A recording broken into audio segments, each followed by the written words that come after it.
Hello, my beautiful friends. How are y'all doing today? I hope everyone is having a super great start to your week and everyone has had a super good Monday morning and afternoon. Thank you all for being here. I appreciate everyone so much for being here. Guys, we have a lot to talk about. But before we do, let me get started here and say hello to everyone. Hello, Marina girl. How are you? Brown eyed girl. How you doing? Green eyes. Hello, hello. Are you the green eyes from the Summer Wells case?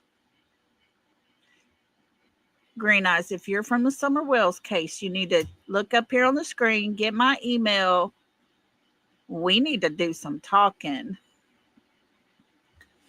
Let's see. Lori, hello, Lori. There's Blue Eyed Jules, y'all. She is still sick and battling this pneumonia. Y'all keep her in your prayers. We want our friend better. Hello, Kimberly. Chit Chat. Justice Mama. Hello, Jasper from Georgia. How are you doing? Miss Kathy, thank you for being here always. The Dirty Scoop, how are you? Let's see, we have got there's Charlene coming in. Hello, Miss Charlene. How are you? Mom first, always. Hello. Hi, Teresa. How are you? Hi, Kelly Holcomb. And Bridget. Hello. West End. Grammy the Great. Hello, hello. How are you? Mary Harris. Dixie Parsons. Connie. Oh, Green Eye says, where's old Can hiding? Oh, Can. We need to talk, Green Eyes. You need to send me an email. Hello, Detroit Rock City. How are you? Hi, Show Poodles. Ooh, beautiful warm day on the Gulf Coast. I tell you what, I was sure thinking this weekend it was so pretty once we got through Friday's little rain showers. And I thought, gosh, I want to drive on down to Galveston, but I didn't. Hey, Yelva, you are just in time, girlfriend. Jacqueline, how are you doing? Dixie, did I say hi to you already? If not, hello. Hi, TJ. Thanks for being here. You're always here for me. I appreciate you. Falker's dad, hello. From the Briar. Granny to 13, hello. Cheryl Steyer, hello. Mickey Shell. Well, goodness, we got a big old house full here today. Thank y'all so much. Hi, Canadian Cookie. How are you? Neuro V, how are you doing, beautiful? Miss Keto Bites, hello.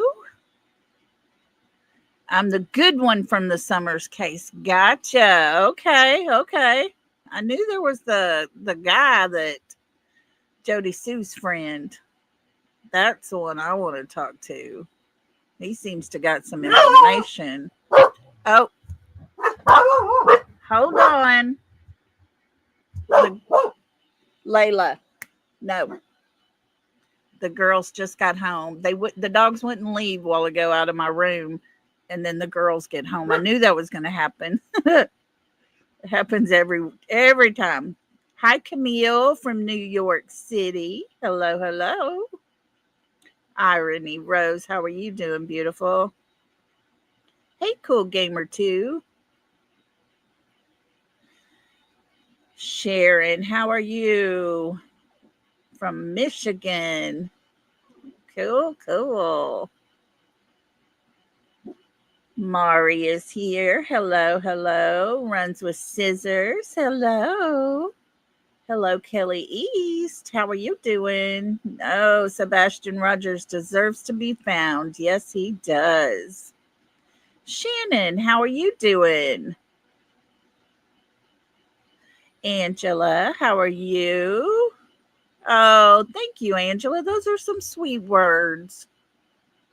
That's the goal, is to bring him back to his daddy, man. His daddy needs him. Hi, Tim. Nani McPoppins. Hello. Heidi. Toad Kissing Queen. Hello. Oh, you're a neighbor up there in Oklahoma. Hello, hello. Indiana, how are you doing? Heidi. Good deal. I think we got caught up. Well, thank you all for being here. I really, really, really appreciate y'all so much. North Carolina coming in the house. I want to go to North Carolina. I've been to South Carolina. I went to Little League World Series there a couple years back. I called him my godson. We raised him till he was 8, and he made the World Series. His little team did. So me and my son, the one that passed, and my brother, we took off and went there. So it was a pretty place, but it was a lot like East Texas, I'll tell you, all them pine trees. Oh, so. Okay, before we get started on true crime, hi, Justice Mama. You're from Williamsport. Okay. We went to, where did we go to? Columbia, South Carolina. That's where we went. He even got a home run while we were there. He got his little ball from his home run. Hi, YouTuber. Psalms 19:7. Be strong, Sebastian. Yep. So you're in Pennsylvania.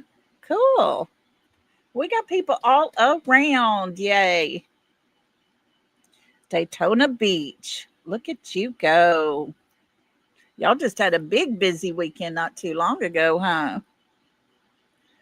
Charleston. We went to Charleston, Mari. Or Marina Girl. Sorry.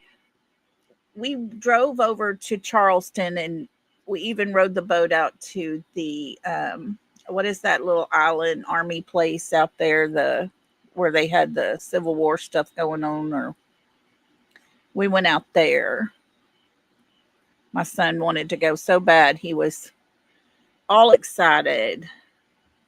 Yeah, TJ, the other day we did. We had a lady from Scotland. We've had some from Australia and the UK, and look, West End is UK. Way to go. Wait, Teresa Scott's West Coast of England. So, okay, guys. So, Northeast Florida.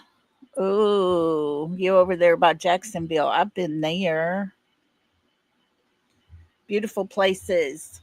I tell you, I'm all about America and all the different places you go to. You know, you got the flatlands. Even in Texas, we have hills. We have some mountains. We have flat mesquite trees. You've got the coastal area. You got the piney woods. You've got down south where it's palm trees and stuff. And I think we got all regions here in Texas. But New York, my daughter-in-law, her brother and his new wife had moved to New York. She worked for Vera Wang as a stylist and making clothes and stuff. Oh, wow. Psalms. She lives in the Olympic Peninsula, the northwestmost corner of the U.S., and it's beautiful. Oh, gosh, I bet it is. Oh, wow. Well, welcome everybody from all around, everywhere around the world, representing Sebastian. How awesome is that, guys? Oh, goodness. That is so awesome. Well, I was going to share something with y'all. My granddaughter, I have one that is 11. She is next month going to turn, no, June, she'll turn 12. But then I have a 9-year-old granddaughter. She's the one that's been playing softball tournaments, doing those tournaments 3 years straight, year round. And she decided she was tired of softball and wanted a break for a little while. And so they quit coaching and quit doing it and everything. So she got invited to a volleyball tournament team. My, she is very ADD. She just gets busy, but she's a good ADD person. I don't know if that makes sense to anybody, but she's calm to a point, but she likes to talk a whole lot, and she has to be doing something with her hands. And when she would do her softball tournaments, they wouldn't give her medication for her ADD. They would just let her go out there and run it off and be all hyped up and everything. And it worked well for her. And volleyball comes along, and my daughter's been giving her medicine. And her coach told her the other day, Sunday, they had a tournament down by Houston, and she told her, she said, "Hey, today, don't give Gracie her medicine. I want to see her get mad at that ball." Y'all, my daughter sent me a Snapchat, and she said, "Mama, this is what happens when the coach says, don't give Gracie her medicine." Y'all, this is the cutest little thing. Let me get down here to this video. And just an FYI, she's number 20. There's the girl that's fixing to serve the ball, and she's almost directly in front of her. She has long blonde hair, and it's got a braid in it. It is the cutest thing. Here we go.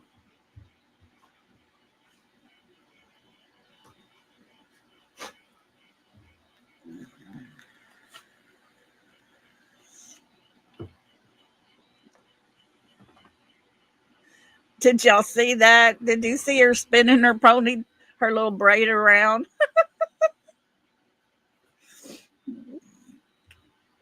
My daughter said that's all she did was twist her hair, but she did serve well and she made several points. But she has to be doing something. She doesn't bother other people, but it was the funniest thing.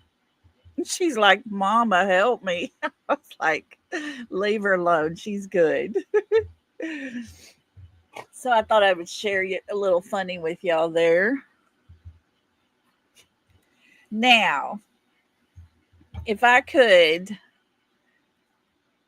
just do a little intro thing here for a second. I don't do it very often, but guys, I am 30 subscribers away from 3,000.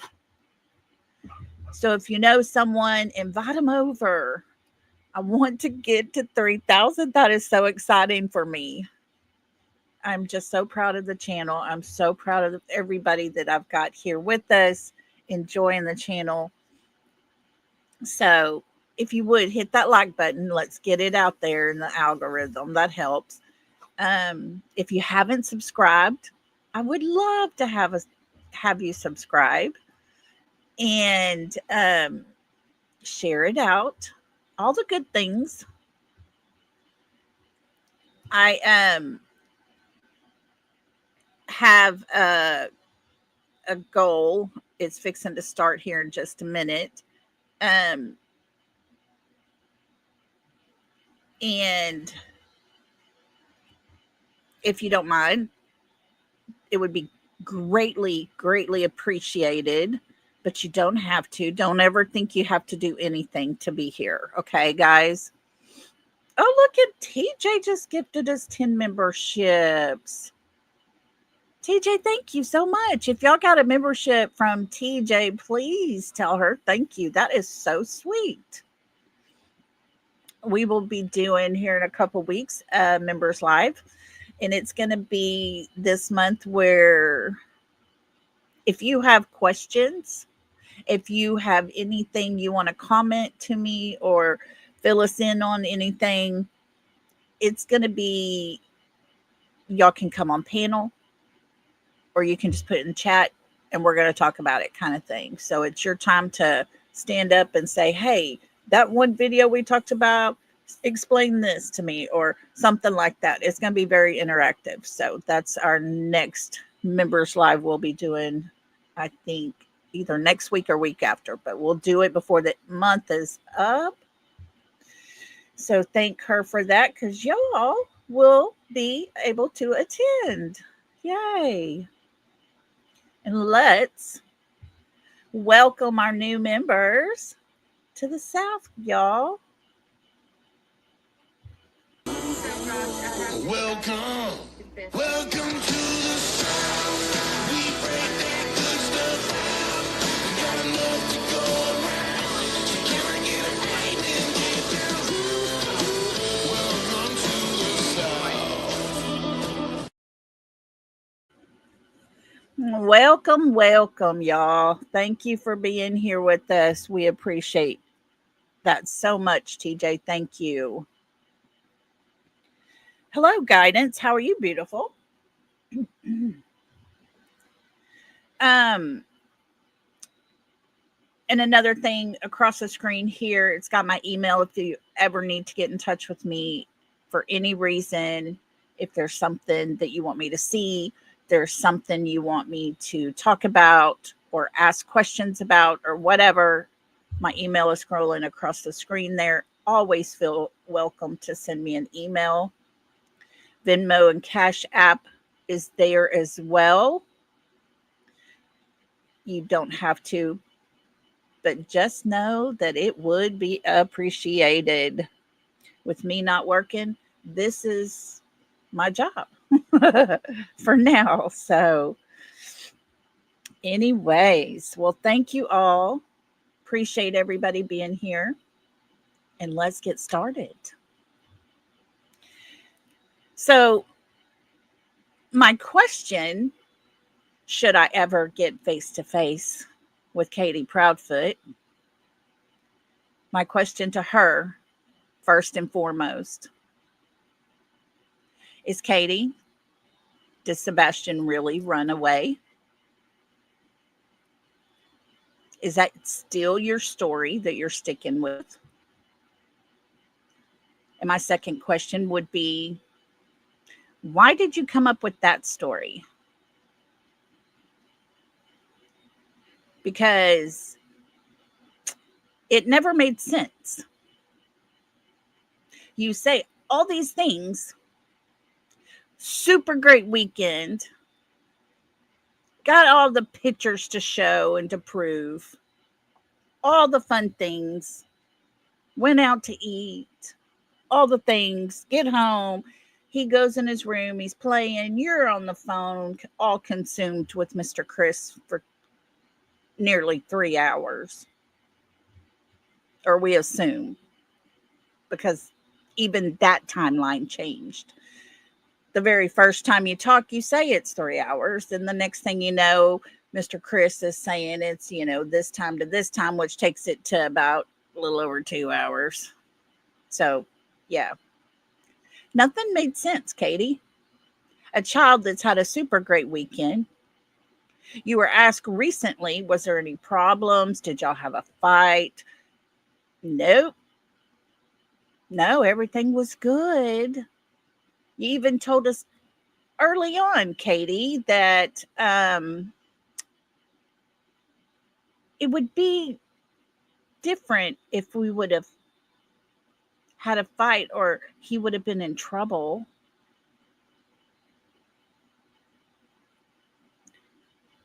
So what kid wants to run away from his home,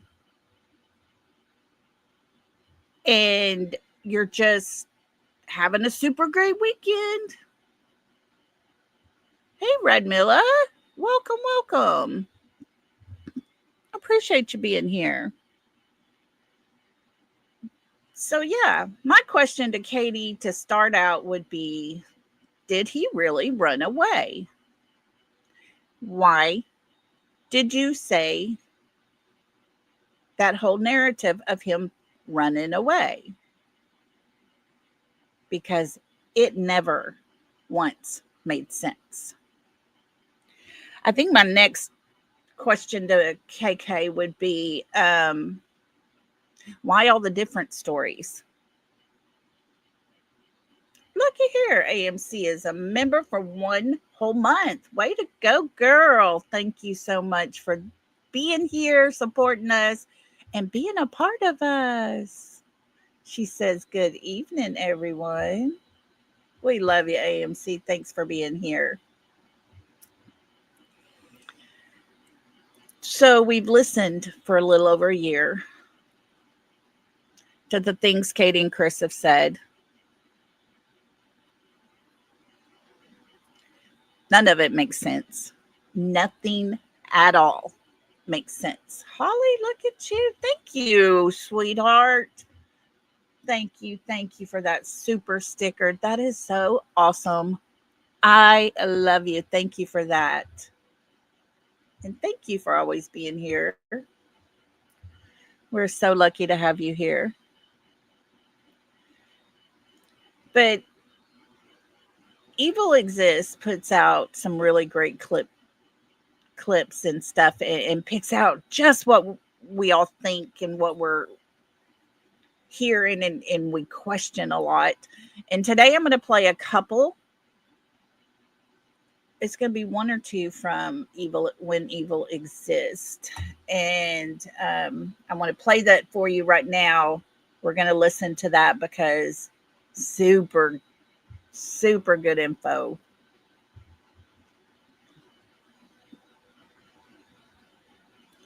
Let's see here.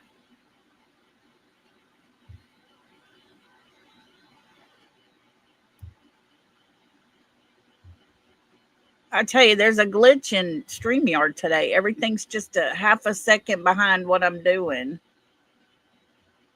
Come on. There we go. All right, here we go, guys. Let's listen to this real quick. Katie Proudfoot, the last person to have seen Sebastian Rogers, before he vanished without a trace, claims that she has no idea what happened to her son. He went to bed as per usual. She heard a thud, didn't check, but rather called out for him to go to sleep. He responded, and that was that. The next morning, she went to wake him up for school, and Sebastian was gone. He didn't take his shoes or phone or switch. According to her, he walked out the front door and was gone. She believes someone may have him, but never publicly pleaded or offered any reward for his safe return. That alone speaks volumes. Anyway, I want to bring into focus another piece of information that I find to be a massive red flag in this case. On the day Sebastian vanished, his mother seemed to give him the best day. She made breakfast that morning, which she doesn't usually do, since she said Sebastian was so excited he called family to brag about it. She then took him out to so many places. They went bowling, and then shopping, to the Roadhouse for dinner. It was like non-stop fun. I think it would have been an overstimulating day for any child. Katie also snapped a number of pictures that were not put out on his missing persons posters. Many are now wondering what this last day was really about, especially since Seth Rogers said that when he got to their house, Katie shoved her phone into his face and said, look, he was happy. What an odd thing to do, unless she was really trying to drive a point home, saying, look, nothing was wrong. He was fine and happy. Why even think to say such a thing when her son is missing? Seth agrees and says the day would be a lot for Sebastian, to just load him up with all those activities, all his favorite things in the same day. Seems just too much. Seth has a picture and videos of Sebastian at the bowling alley, and Seth says Sebastian didn't look happy in one of the pictures. Why do you think Katie wanted to make the point that Sebastian was happy? This is really a big red flag. Was she defensive right from the get-go? What does that tell us? Josh asked you if they just let you walk through the house. Nobody asked you who you were, let you walk into his room. Did you have any interaction with law enforcement? And if so, how did they treat you? Well, I was still in uniform, which is probably why they didn't ask me who I was. And Katie probably told them who I was after I came inside. I mean, obviously, her coming up to me and shoving her phone in my face, kind of, obviously she knows me. And obviously, with her statement, look, he was happy, I still don't understand why it matters if he was happy or not. I mean, to sit there and make that point to me, I don't get that. He's missing. Doesn't matter if he was happy on Saturday or Friday or Sunday. The fact is he's missing. And was it normal, backing up before we move forward, was it normal for, she made a point of saying in several interviews that she took him to do all of his favorite things, all the way from breakfast through activities, through visiting family members, through his favorite place for dinner. Was that a normal situation? I mean, was it, or would they normally, maybe she'd take him to a place he liked to eat, but not just load him up on all of his favorite things? I mean, I know I wouldn't. And for all the stuff that she was supposedly doing with him, that's a lot for him. I mean, that's a lot. I have a video and pictures of him at the bowling alley. And I've got a picture of him. He is not happy. I mean, his hands are in his pockets. His shoulders are slumped forward. I mean, he just looks like a teenager that's being drugged to Chuck E. Cheese's. On Saturday. On Sunday. So, okay. Hold on. You lived We don't need to 16 listen to years Dale before we Earnhardt. met. Come on. I tell you, there is such a lag here. This is driving me bonkers. Okay, guys. So, for whatever reason, Katie felt the need to share picture of Sebastian at the bowling alley or wherever, shove it in Seth's face and say, look, he was happy.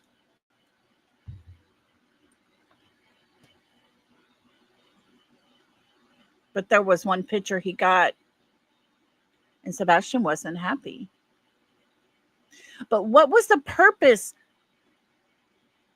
that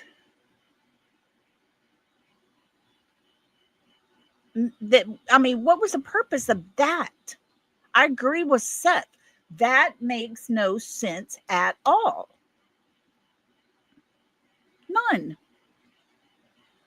If they went bowling on Saturday, that had nothing to do with Sunday evening. It's insane crazy. Addis, I did see your comment earlier about if he took the trash out, the dogs would have had a scent had been on camera. Let me rephrase this. Someone was seen on camera taking the trash to the road. That person was all in black. It was dark outside. They couldn't quite tell exactly who took the trash out. So it could have been KK or it could have been Sebastian. So I wanted to let you know that there was video footage of someone taking out the trash.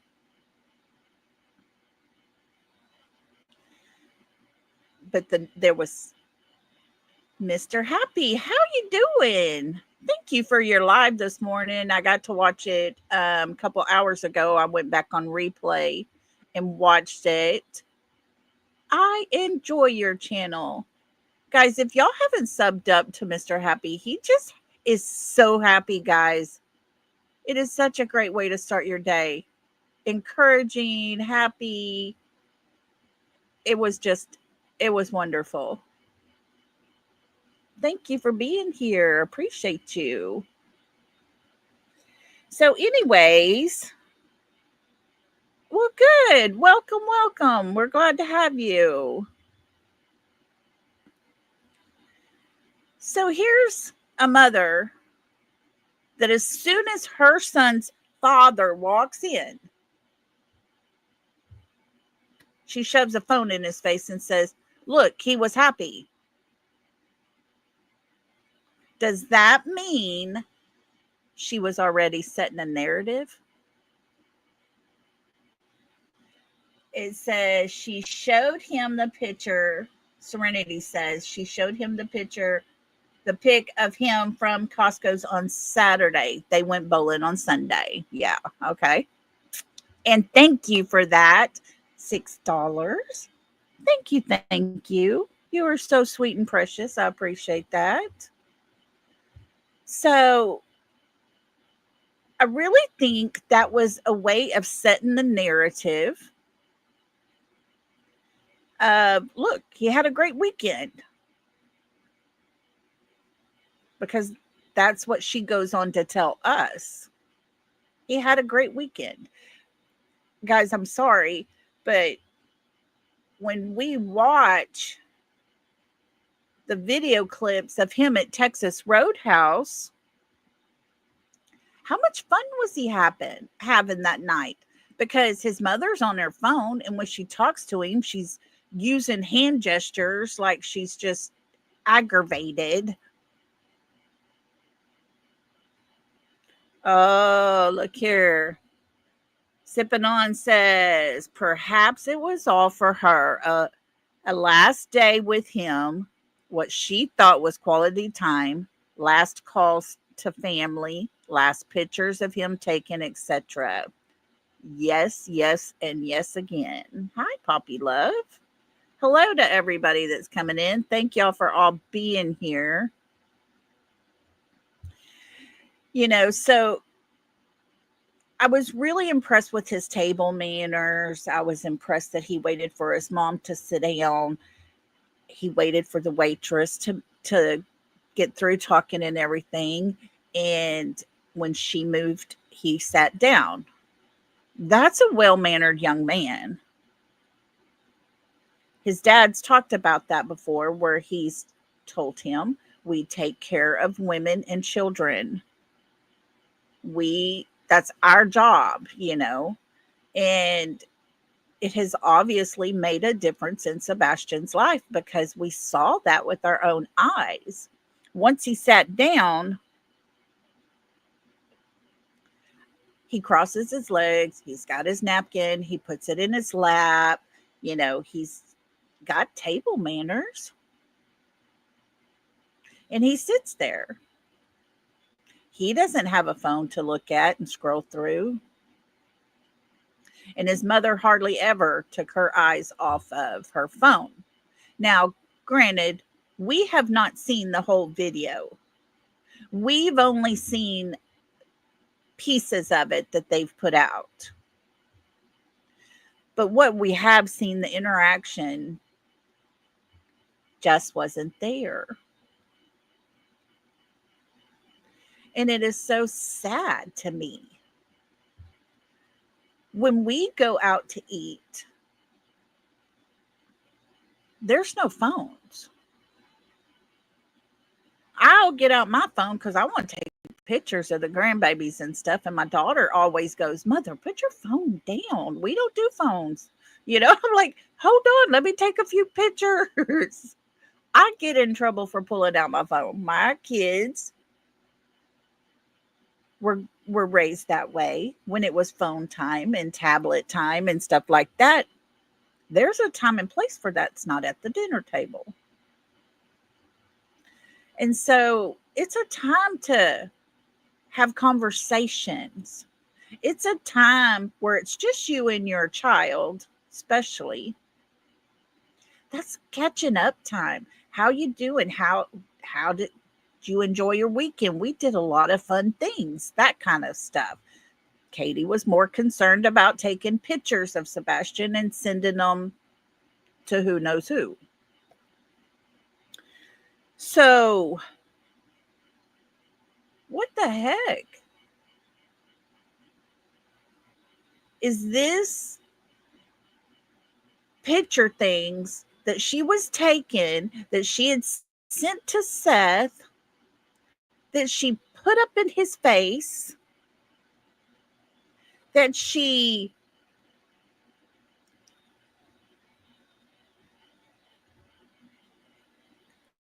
tells him, look, he had a great time. Was this all a setup? Was this all part of their plan? Was it all scripted? I just, I don't know. I don't know. I really wonder about that. Um, I really think that now that we've seen the Texas Roadhouse video, now that we see players involved, I honestly believe there was a plan in place. There was something that was in motion, and the fun weekend was all part of it, because this mother did not take her child to eat dinner that night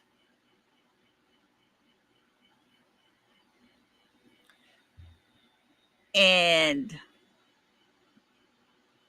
have a conversation with him and enjoy some more time with her son. It just, it wasn't, guys. I wonder if the unhappy look with Sebastian is he might have done like made a strike or bowled a strike or bowled something really, really, really good. And then all of a sudden he turns around, he's all excited, and his mother might have been on the phone. It's just a thought. But after seeing them eating, I really think that there's a big possibility that might be what it is. And then because he was all grumpy, she took a picture of him.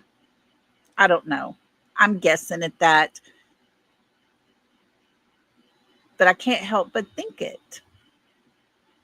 So I'm going to play one more clip from Evil Exist, and I want to listen to that real good. Let me get this one pulled up. Guys, be patient with me because, Lord, it is just... no, we're going to go to Shay's Safe Place. I'm sorry. The other one didn't have anything to do with Katie in that day. So we're going to play Shay's Safe Place.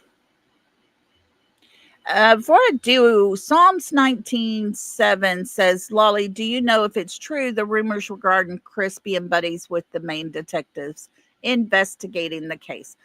I will say this. I have no proof of anything, yes or no. He sure used their names quite frequently, casually. We know that he grew up in the area, went to school with a lot of people there.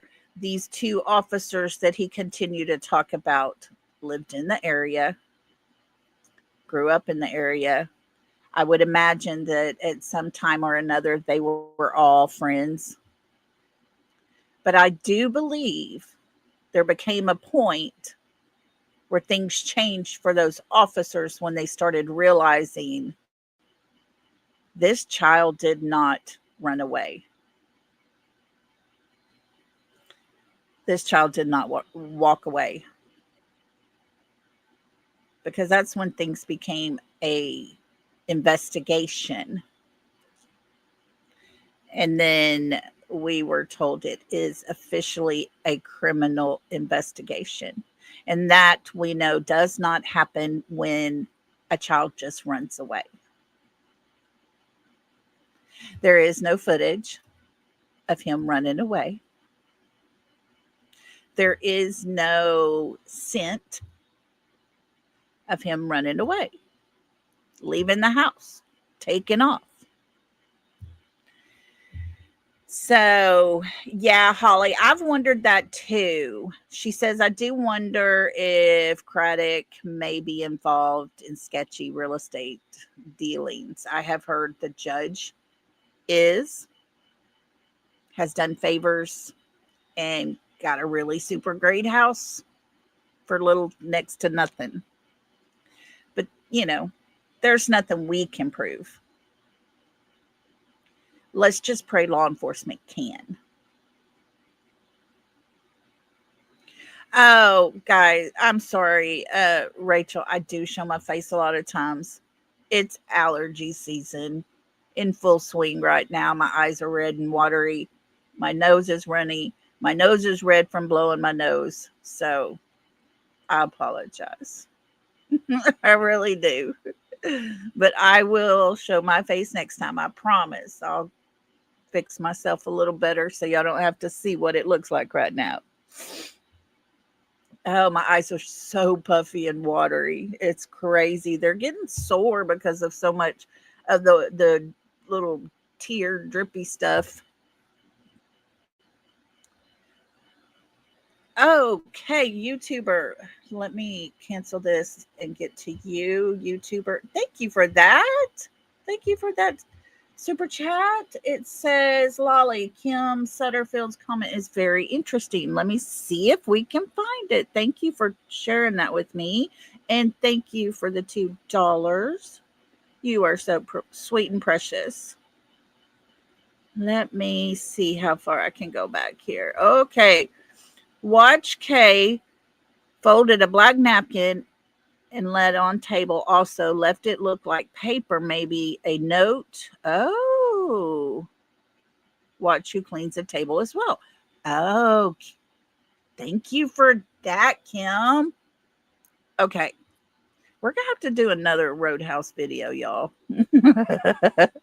I'm telling you, there's something to it. I will definitely go check that out.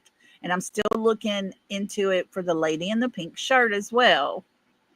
Someone told me it sure looked a lot like Mama Carrillo. Oh, Carilla DeVille. So I'm going to check that out. Laura, you got allergies kicking in. I'm telling you. I am highly allergic to the little puffy dandelion things that you pick up and blow. My allergy level is off the chart with those things, and they are all over the grass, all over everybody's yard, and all the little puffy things that are flying through the air. It has got me kicked into high gear here. And then elm trees are starting to bloom, and I'm highly allergic to those as well. So I got to suffer through this. Right? Brianna's World says, Cruella is involved. Yeah. Somehow, some way. Oh, Retha, thank you. It's just a way of life for me. I lived and graduated school outside of San Antonio. And, that's a lot of cedar stuff down there. It bothered me a little bit every once in a while, but it wasn't an every year thing. And then I moved to East Texas, and I can leave. And when I get out of the Piney Woods part of things, I'm clear. But I'll go through a box of Kleenexes a week during allergy season. If I make it a week. Oh, okay. Scranton Strangler says I'm from San Antonio too. Cool. I was between San Antonio and New Braunfels. So I went to Samuel Clemens. That's my alma mater.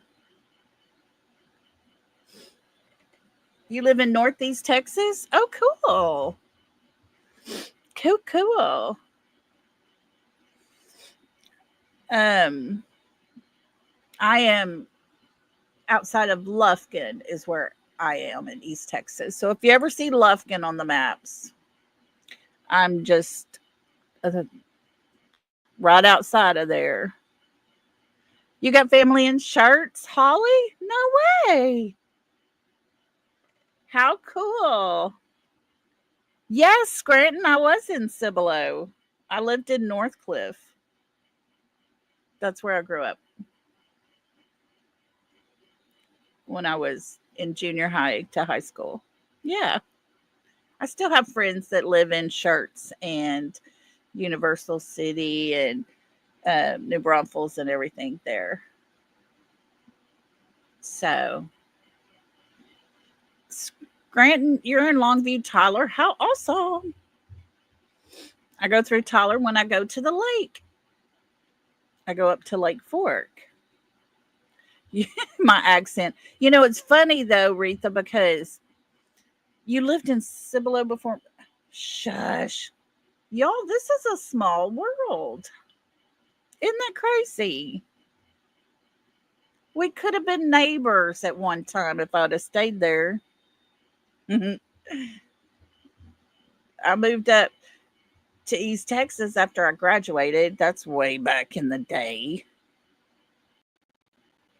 Scranton, that's crazy. That is insane crazy. I still have people that live there that I know. I tell you, that's pretty funny. You moved in 21. Oh my goodness. And see, we're close now too. How crazy is that? Anyways, moving on.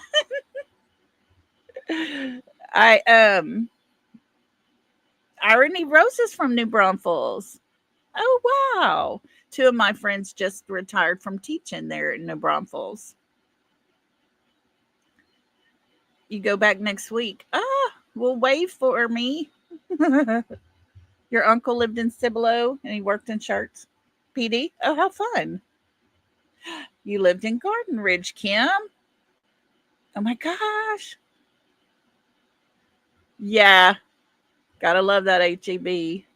You was a lifeguard? No way. Oh my gosh. We used to spend the whole summer at the pool there. Y'all, this is crazy. Sorry. We're catching up.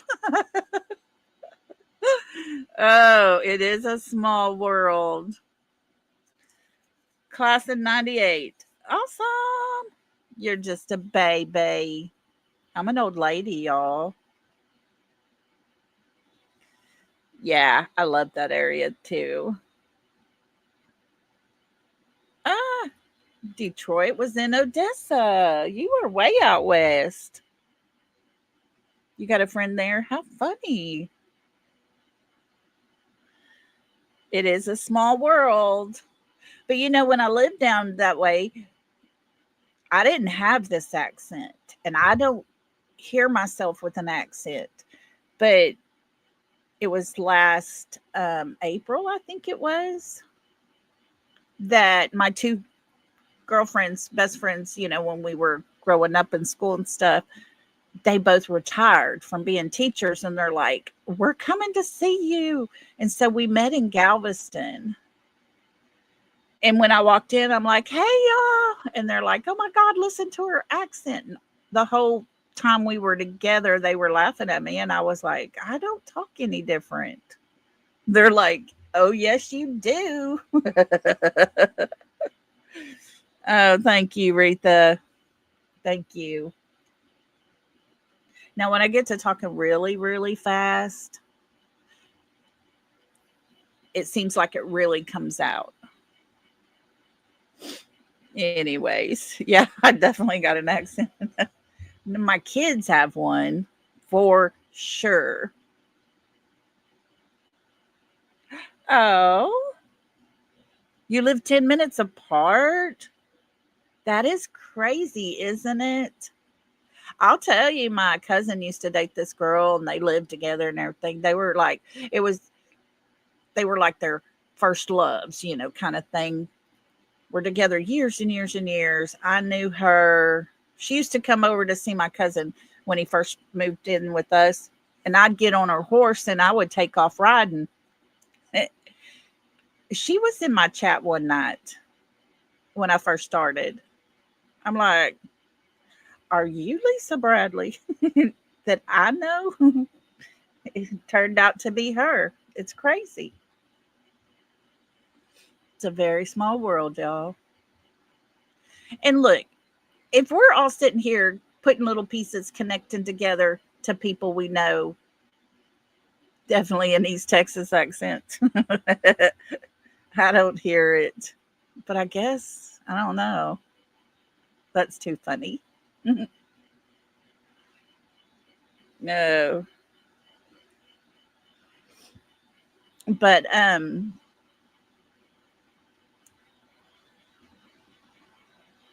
your college roommate. Oh, that's right about where I am, right outside of Lufkin.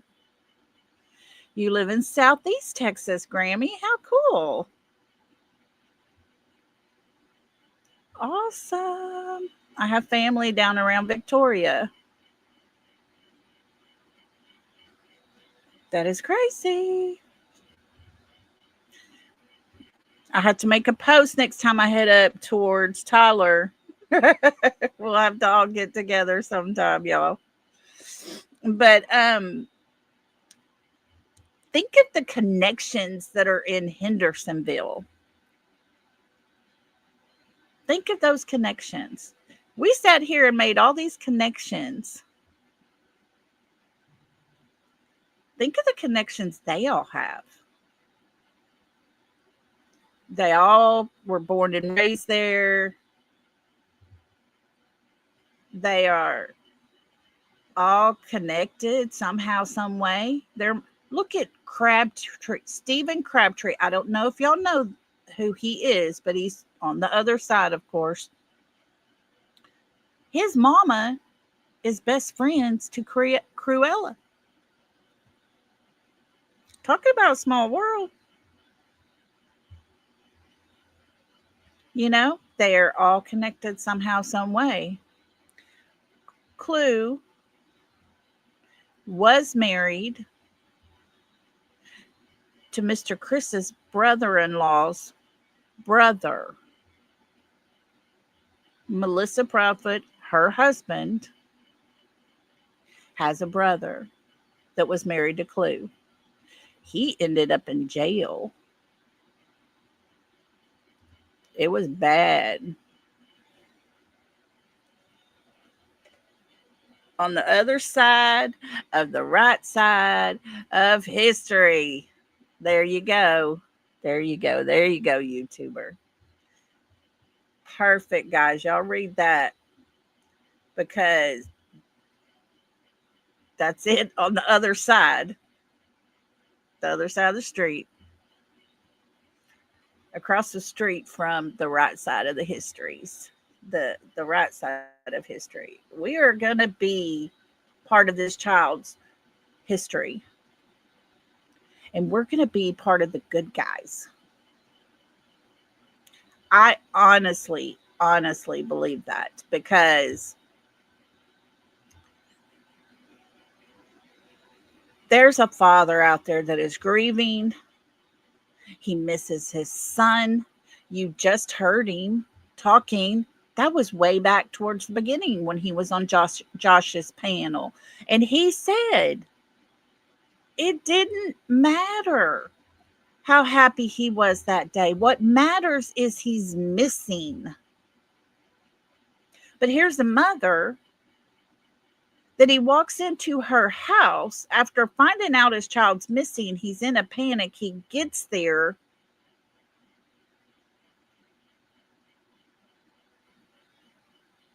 Wait, what? Sorry. Who put that on there? Carmen Durbin says, I can see why he went to jail if he was married to. Who else? Was it Lori? Did you put something on there, Lori? Something. Maybe I just misread something. I must have misread something. I thought I read something about passing a stripper money or something. I was like, oh, what? Anyways. But this father's grieving. And you have a mother trying to prove a point. See, he was happy. Puts phone up in his face. Goes back to talking to her mother-in-law and her sister-in-law about buying jewelry on their next vacation. What in the world is going on? You know, I understand trying to keep a parent's mind busy with other little things. I get that. So that she doesn't go into panic mode and have like a panic attack, a heart attack, something like that. But talking about your next vacation that's coming up very soon, we learned 2 weeks later, they were all the way across the country over in Oregon before the Bower Sox go to Alaska. And they were that day at the table hours, 3 hours after Sebastian got reported missing. They're talking about jewelry. What kind of jewelry Cruella wanted her son to buy her? Yo, that's kind of creepy. That's kind of like Brian Laundrie's mama, kind of weird stuff. Oh, Shannon, I agree with you. That Alaska trip was very sus to me. Hi, Baba Rose. How you doing? So, yeah. You tell me which parent is actually sticking with finding the child. Oh, Baba Rose put payment for her dirty deed. Oh, never thought of that, Baba Rose, but you are very possibly close to being right, in my opinion.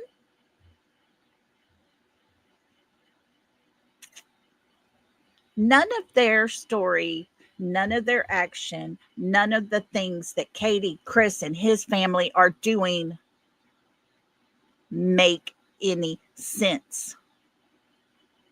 Nothing. Not even the pictures they put out make sense to me. How does that help us to find him while we're out in the world? And if y'all are like me, when you're out and about and you're kind of scanning around looking, I look at kids, young kids. If it's blonde hair, could that be Summer? You know, if it's a little boy that's got kind of blondish brown hair, could that be Michael Vaughn? Because we don't know what's happened to them.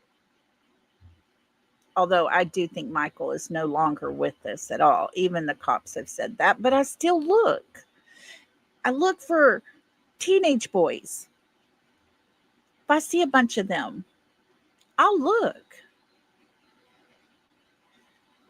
Y'all, we have a big festival here. I stood at the gate 5 days. It's a 5-day festival.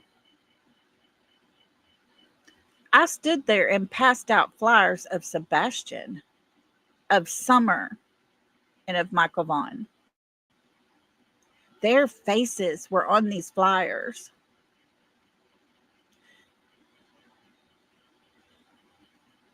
But yet the mother and the father and the stepfather and the step grandparents are all the way across the other side of the United States 2 weeks after he goes missing. And we're the bad folks, remember? We're the vile, disgusting ones because we don't believe in the mother and the stepfather. I'll tell you this, we don't know what happened. We don't know. I cannot sit here and tell you those two people, the mother who was in the home with him, the stepfather who I honestly believe was there as well, the grandmother, the grandfather that didn't like him anyways, didn't even take him on vacation when they took the grandkids to Disney, made no efforts to make that work out. Those people, if they were acting like Seth and out there searching and organizing searches, and if they were crying, like serious crying, not these fake, I can't produce a tear kind of thing. If they told the same story from the beginning, even if there's a little tiny little things that get, added in there, that's okay. But the whole story changing, that's not okay. That is as suspect as it gets. But if Katie and Chris was like Seth, and anybody brings up any stupid stuff, and they said, like Seth does, it's not about all that. This is about my son is missing. Where can I find him? But Katie and Chris aren't doing that. They're over there behind the scenes and they're handing out information to these people. They're the ones that are putting these pictures out there of Sebastian. I haven't seen a picture of him but one over the age of probably 10 or 11. The child just turned 16. He doesn't resemble himself at the age of 10. Especially not when you're putting out 5-year-old pictures of him. I get it. Put those out there every once in a while. Share your memories. That's great. But when those are the pictures on flyers, that's what people will be looking for. And then the mother's going to try to turn things around and say people, they misconstrued the information that's been put out there. No, heifer, that's your fault. That's your fault for telling us how incompetent he was with things. That's your fault for putting out pictures that makes him look like he didn't really never grow up.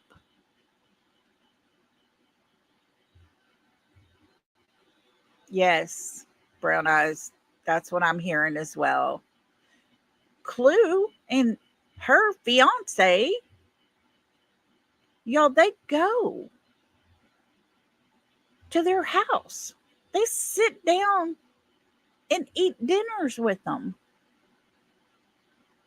They have each other's phone numbers over there. And there's not one of them that can tell me and me believe that they don't have contact with each other over there. It is crazy that we're the bad ones.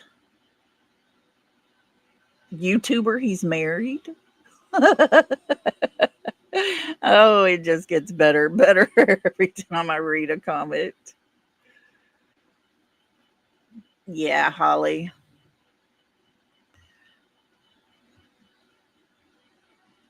Yes.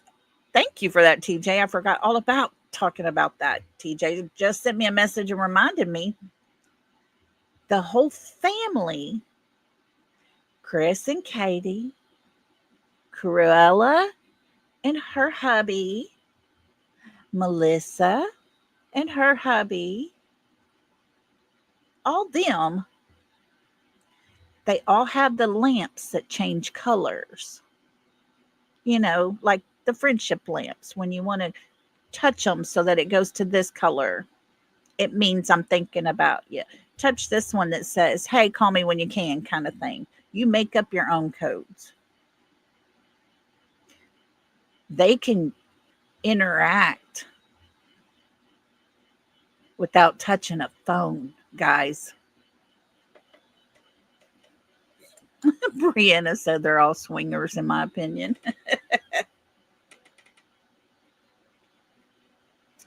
Who knows? Who knows? But I'll tell you this, I would believe in Katie and Chris if they could tell the truth. They could tell the story, how it really is, and not continue to change it. If Chris could come on and talk without an attitude because somebody's going to ask him questions. If it wasn't for the fact that Chris is a person who you have to stroke his ego, as we heard a couple of days back, him being all relaxed, because those are the people over there on the wrong side of history that help him explain what he means. We're not going to explain what he means. I want no part in explaining anything when it comes to people who lie about a missing child. You're not going to tell us the truth. I'm not going to help explain anything because I want no part of any of it when it comes to that person getting nice, pretty, shiny bracelets. I have my own bracelets over here, guys. I got all kinds of bracelets over here. I'll keep my bracelets. I don't need none of theirs. But they're getting nervous. They're getting very nervous. And last night, several channels were talking about the new pictures coming out of Sebastian, him riding his bike, him in the excavator, Chris out there letting him dig a hole. Okay. There's one of him at his birthday party. Guys, it's been over a year since this young man has gone missing. And once again, these pictures are nowhere close to the age he was when he went missing. These pictures do not look like the young man sitting at Texas Roadhouse. They're nothing like the two pictures that she took of him that day. Oh, but their excuse is she wants to keep those pictures for herself. I understand that's your pictures.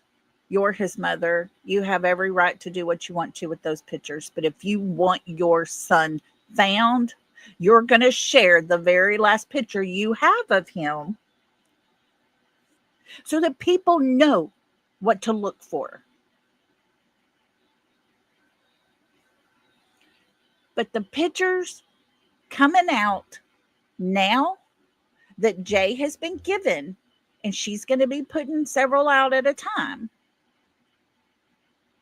Everybody keeps saying, why now? Why now is that happening?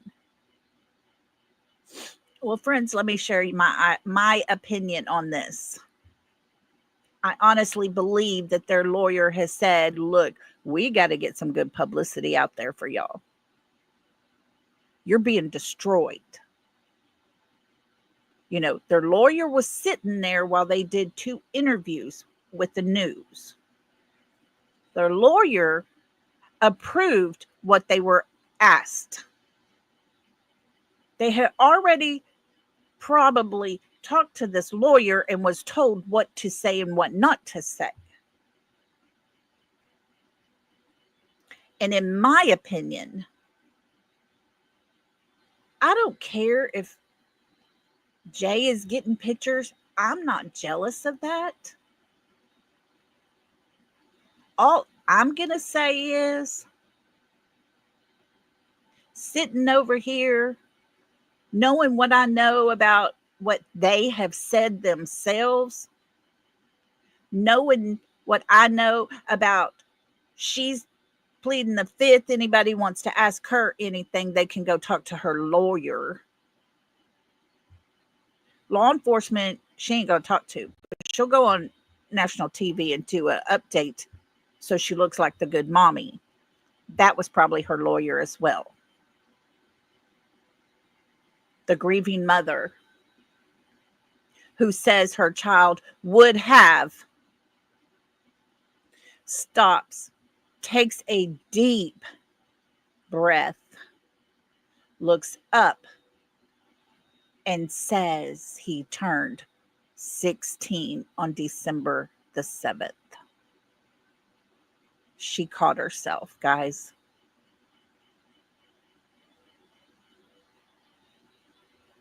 This is all part of a plan because things are getting a little too hot for them. So, okay. Thank you. I will check that out. But why Jay? Because she's over there kissing ass. They all are. They all are.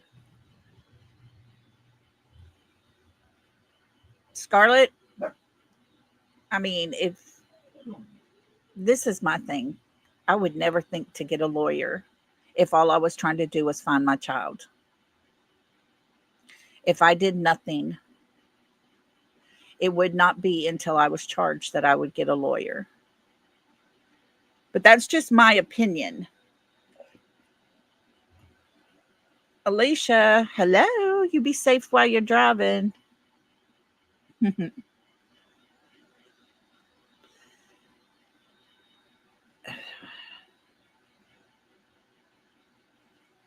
Yes. Yes. Mike has a super good channel. Yes, I shared it his channel yesterday, and we might play it one day. We might do that and go over it. Definitely. Yeah, she's trying everything she can. But Rita, I don't know about the public speaking part. But I can understand talking to a lawyer and saying, hey, they're really going at me hard. What do you think? What are your thoughts? Yeah, Irony Rose, because she is going after Britt, who supports Seth. That's basically why. Yeah.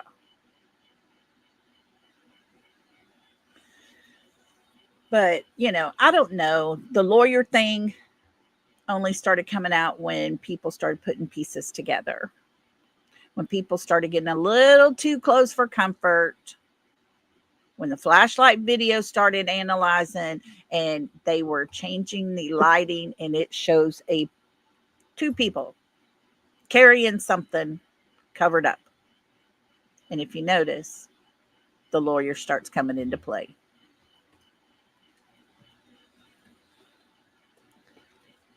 But TJ, as far as speaking, I think I would be the one that would be out there speaking. I know my child the best. I know every detail of my son's face. I know his hair. I know what his hair felt like. My child, y'all, my son that passed had the most beautiful curly hair. It was always a soft curl. He said, Mama, I'm getting tired of girls running, wanting to touch my hair and running their fingers through my hair. And I was like, what? He said, I'll be at the grocery store. And the lady behind me said, can I just touch your hair? It looks so soft. I can tell you all these little things about my child. I want to be the one to tell you what he looks like, what to look for. If you really wanted to identify my son, when he was born, he had this little tiny mole on the top of his toe.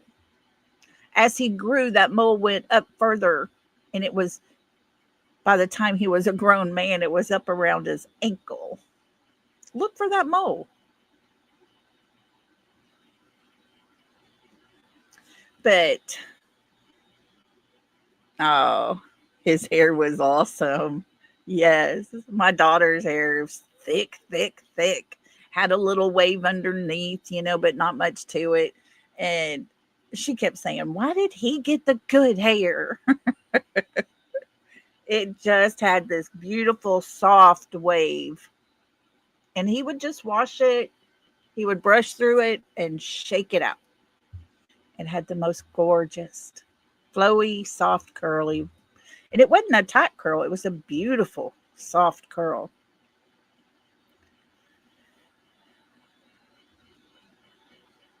You did? Oh, you got rid of a witch. Go, Rhonda. Oh, well, let's listen to Shay's Safe Place. She put out a video today that was really, really good. Let's make sure we all see it. So here we go. Let me get this ready. Let's play this.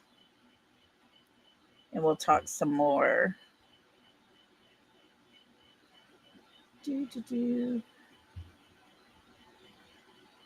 Okay, here we go.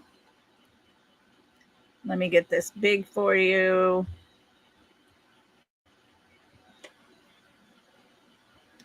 I'll tell you, there's like that little lag when you go to do something. Yeah, I'm not Seth. I have the balls and the fucking spine to call people out on. He's always asking, why does Tony always have to be here? Why can't Seth take an interview on his own? And I'm sitting here like, where's Katie Proudfoot? She hasn't taken an interview on her own once. Not one time, to my knowledge. Unless I'm missing something major. I only ever saw her next to Chris, and then suddenly Insurance and search efforts have not stopped, and police say the investigation remains active with hundreds of tips in the case. Investigators say some information has not been released yet, as it might jeopardize that investigation. Some information not being released because it could jeopardize the investigation. They know. No idea. Yeah, because I don't know what was said. Better find a way to stop it. Where's it at? It's everywhere, all over the fucking internet. That people have released all these stupid shows and all these fucking Facebook things. Okay. It was never out there until that bitch opened her fucking mouth. Okay. Well, I have. Did y'all hear that real good? This is a private phone call with Mr. Chris. I'm going to go back to about right here. You'll hear him talking. Information about Katie's mother came out. Her family history came out. And he was mad. End of story. He was mad. Before we go, I want to read this from Scarlett. She said, see, it's not about what anyone thinks. Oh, I lost it. Hold on. Sorry. It's not about what anyone thinks they would do. Everyone is individual. Well, I might talk, but for sure I would end up being spoken about like this because of how I talk. Scarlett, it's not so much what I would do. I'm just saying I would be the one that would want to talk about my son because I'm the one that knew my son the best.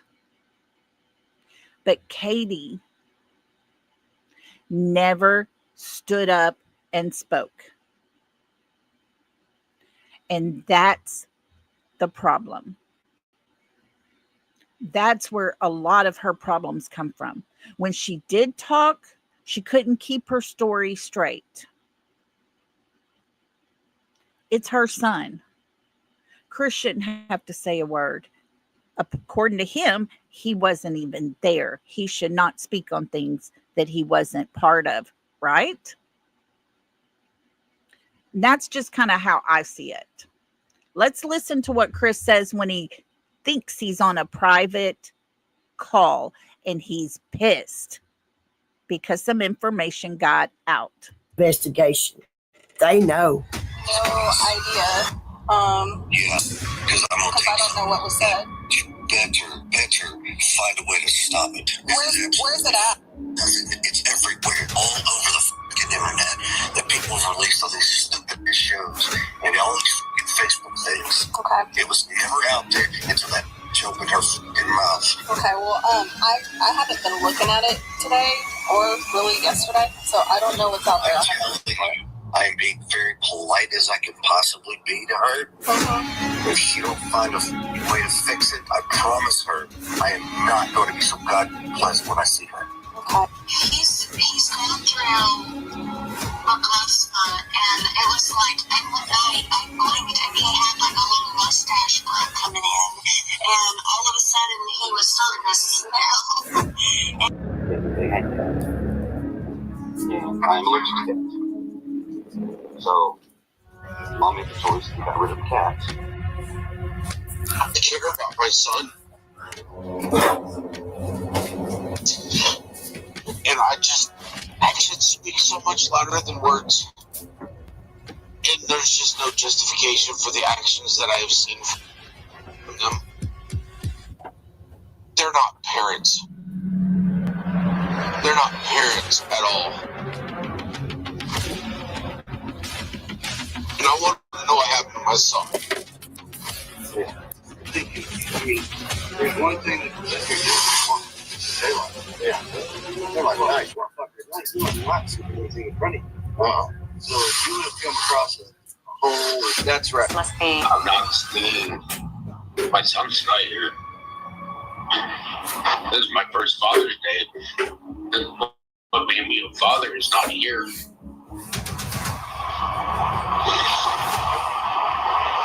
I'm so sorry. I am just so sorry. If there's, anything we can do, we'll keep the story, in the news. What's so bizarre is that Katie and Chris packed up and left that home. Are you in contact with them at all? I know originally they weren't talking to you at all. They weren't sharing information, which also seemed bizarre to me. Even if a split up is acrimonious, you still have this shared goal, right? To find your boy. Has it gotten any better with Katie in terms of sharing info? It doesn't feel like a shared goal. It sure doesn't feel like a shared goal. Wow. It feels like it's only my goal and all of Sebastian's army. It's their goal. It's my goal to find Sebastian. But as for contact between me and the Proudfoots, there has been no contact. Still nothing.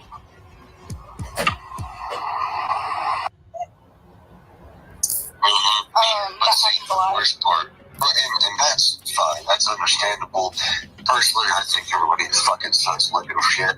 Yeah. Ain't even worth the fucking bacteria of the foam that forms on the fucking worst form of bacteria on Earth. That's what I truly feel. Yeah, I feel you. Oh, wait, could that be Chris? I can feel it Roadhouse? to the bone. Oh, trust me. Chloe's lucky I'm not standing in fucking front of her. It's reaching more people to get more people to be looking for Sebastian. That's all I care about. That's what I want to do, and that's why I wanted to dispel some of these things, so that we can finally stop talking about rumors and about nonsense and get back to focusing on the missing child here. Because people like Illuminati and TV, I mean, those drama YouTubers out there who keep teeing everything up so they can talk about it day in and day out and do absolutely nothing to help find this kid. I know Illuminati. They came by my house, taking pictures of my front yard, taking pictures of my truck. Why didn't they stop ringing the doorbell? I got flyers and stuff. I had to give them some flyers to hand out. You gonna come I know. My son is missing. Sebastian Wayne Drake Rogers is missing, and I need everybody to be looking for him. If you see him, and for the long time, I mean, there have sprouts where he would do what he was supposed to do, and we got people in the community that are showing up. They're upset and they're mad at how Chris and Katie are behaving in this, but they're human. I mean, none of us are without fault. Just, I would think that parents would and should act different. Got information out there that actually has absolutely fucking zero to do with anything.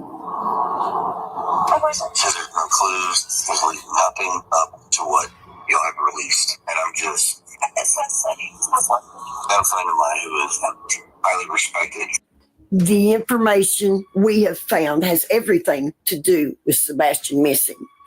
We know about his home life, how you all treat him. We also know about Katie's criminal family, who are RSOs of children that Katie allowed him to be around. Therefore, it shows her recklessness with the safety and well-being of her child, Chris. I think it's you that haven't got any balls, because men like you are always insecure.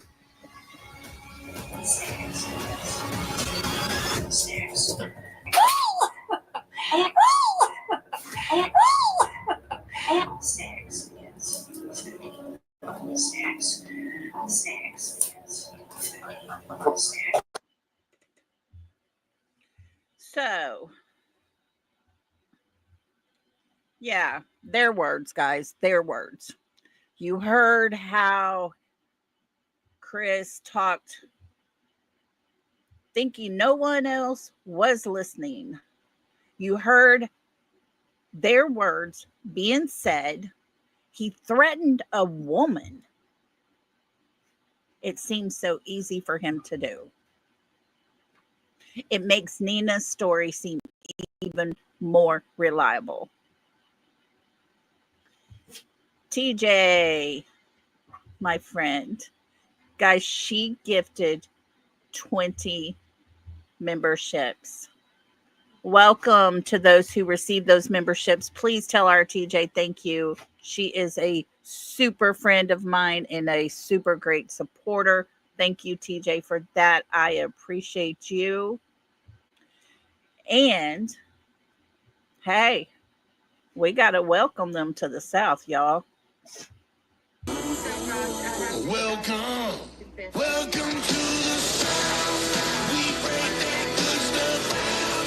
We got enough to go around. So can I get a right and get down? Welcome to the South.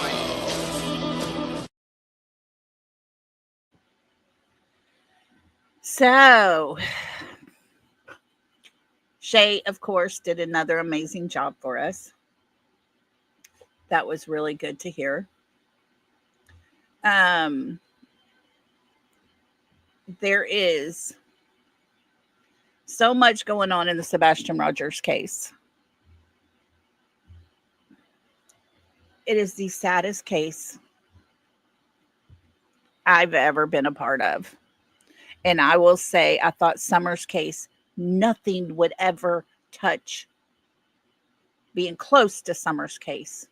As crazy as it was, as wild as things were getting, I honestly believe there would be nothing worse. But guys, I'm afraid that we're in the middle of the worst that it could get. When you have a mother and a stepfather literally putting out information to make Sebastian's father look bad. There has to be a narrative to that. And the only narrative that I can figure out is if Seth looks bad, they themselves will start to look better, because people have such a poor impression of who Katie and Chris are. And it really aggravates me, because we have their words, and their words are what's made them look so poorly.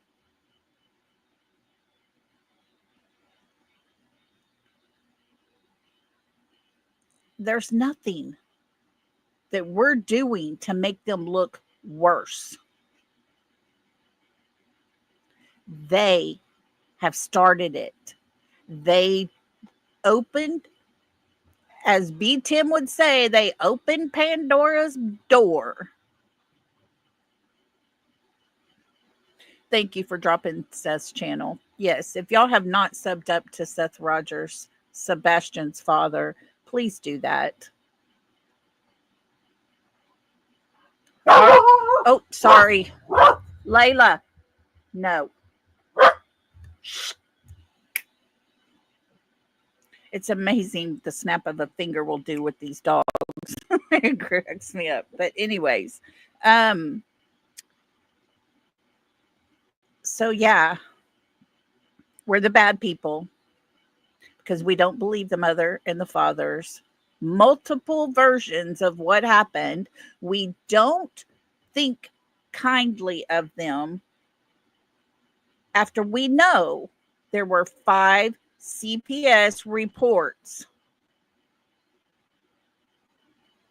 in their home. TJ. Y'all, there's a channel out there that called me vile. And that same channel called TJ disgustingly vile. We've had a good laugh over that. Hi, Yankee Kyle. How you doing? Welcome, welcome. But these parents have done this to themselves. 5 CPS cases. You know, I could understand one. I really could. Life is hard. Nerves are shot. You might have yelled and screamed. Oh, Arnie Rose is vile just like me. Oh my gosh. Oh, good, Yankee Kyle. Looky here, y'all. We need to be more like Yankee Kyle. He says, Lolly, I'm just blessed to be alive and well every day and night. That's right. You know, the channels are going to hate us because we don't think like they do. We're the bad people because we don't support child abuse. Like I said, I could overlook one case. I really could. I know people who have had CPS called on them and all they've done is yell at their child in public. They just had a bad day. Nothing to it. The child was not harmed. They did some counseling to help the whole family. But when you have 5 cases and there's another case that is open and active, that's not good. There is a serious problem. And we just heard Seth himself say that he applied. He filled out the paperwork on a Wednesday, and that Friday, that caseworker that had all 5 of those calls and the very last 6th call with that open case. And guys, I don't care what Chris Proudfoot tells you, they don't open a CPS case when a child runs away. That was already opened on January 28th. It had not closed. That caseworker that opened that 6th CPS case in the home on Stafford Drive was fired on that Friday. Seth opened that door on Wednesday to start that process, and that Friday they let her go. Should have been a long time ago. Woo, looky here, Yankee Kyle is almost at 2K friends on his channel. You go. If somebody could get his channel and drop it, I really would appreciate that. And do Mr. Happy too, if you could. I appreciate y'all. Oh, man. Welcome, welcome. Now, guys, we've talked about a lot. It's been great to have that time where I found out I have people that lived in the same place I have. Know people in this place where I know people. That was really cool.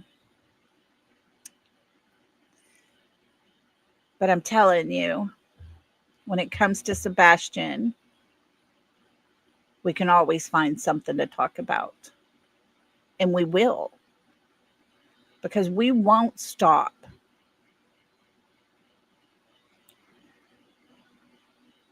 There are so many things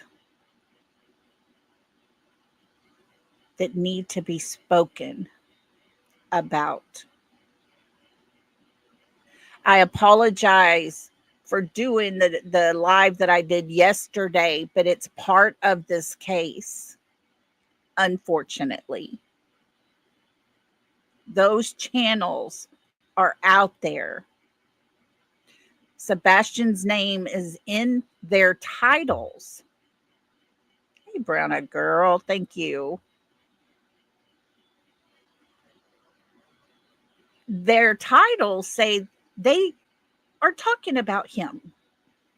Somebody new to this case can come on this platform, see his name in a title, and go listen to that.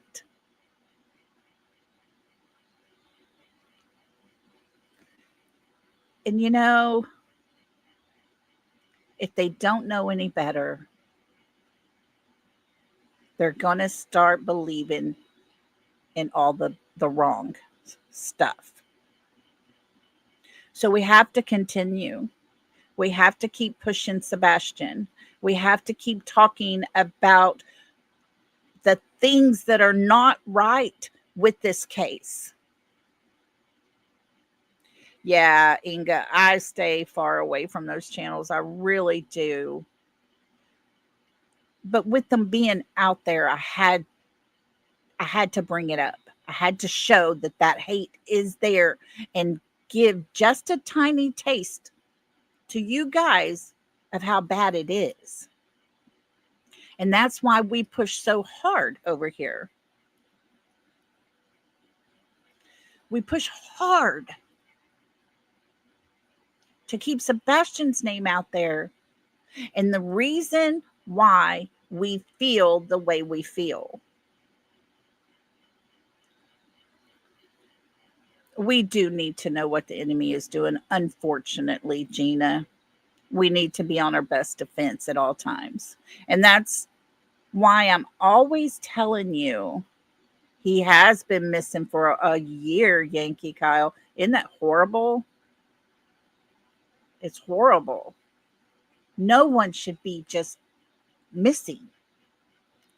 Not one tiny shred of evidence anywhere. He's not on any surveillance videos in their neighborhood. He has not had a scent left anywhere that the 18 dogs could pick up. None. And it is the saddest thing to me that you have parents that go on the hate side of things and feel comfortable and relaxed being over in their chat having a good time. We have Sebastian's father on our side. He is the man that doesn't want to talk about all that crap. He just wants to find out where his son is. This is about Sebastian, he says. And he says it over and over and over. Because he misses his son. He's scared for his son. He hurts because he doesn't have his son in his life.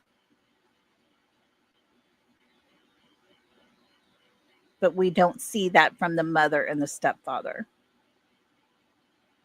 We see the mother crying. We see that she has cried. We see that there have been tears.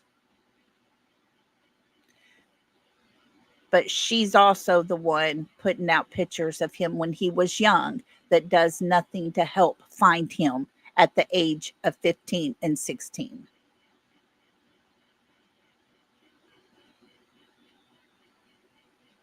There is the stepfather who, when he thinks no one is listening, feels so comfortable to put out threats.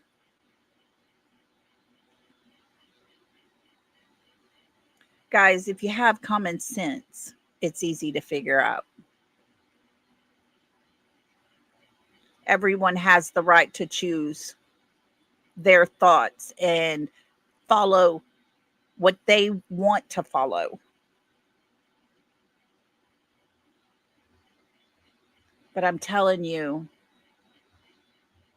I'm here every day as much as I possibly can be to talk about Sebastian Wayne Drake Rogers and to support this young man that's nowhere to be found.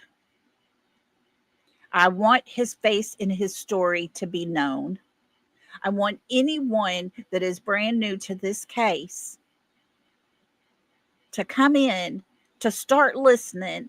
If they happen to hear my channel, I want them to know the truth. The truth as I see it.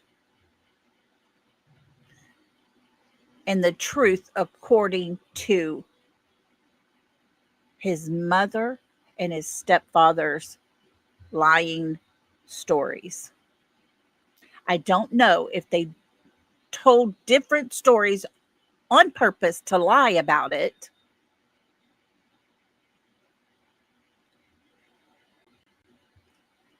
But that's what they've done. And they've not gone back and tried to do anything or say anything about any of it.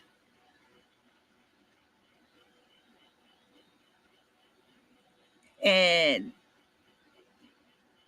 I'm going to call it out for what I see. Now, yesterday while we were doing our chat, we had Brittany in here. Most of everyone was thinking it was Brittany J because I had talked about her and how she is being attacked multiple times. Yes, Yankee Kyle, he does have autism, but he is high functioning.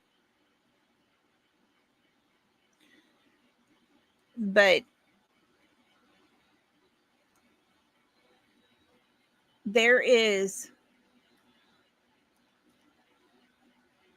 a neighbor that lives in the neighborhood fairly close to Katie and Chris Proudfoot. That is the woman that was in our chat yesterday. Yes, our Taylor, you can post it. Yeah, we'll do that. And I can make a community post and put it out as well. If you want to email me the information, I'll do a community post and put it out. I'll be glad to.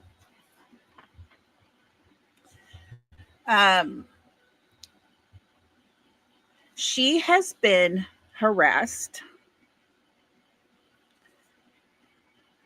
And guys, it's not from our side.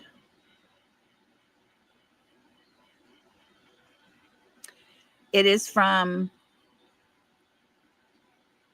the spokesperson, the PI for the mother and the stepfather, a few of the creators from the other side.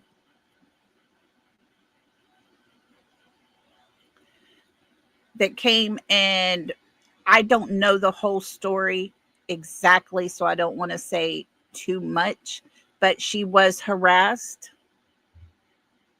and she has left her home, or did at one point. That's the person that was in our chat yesterday.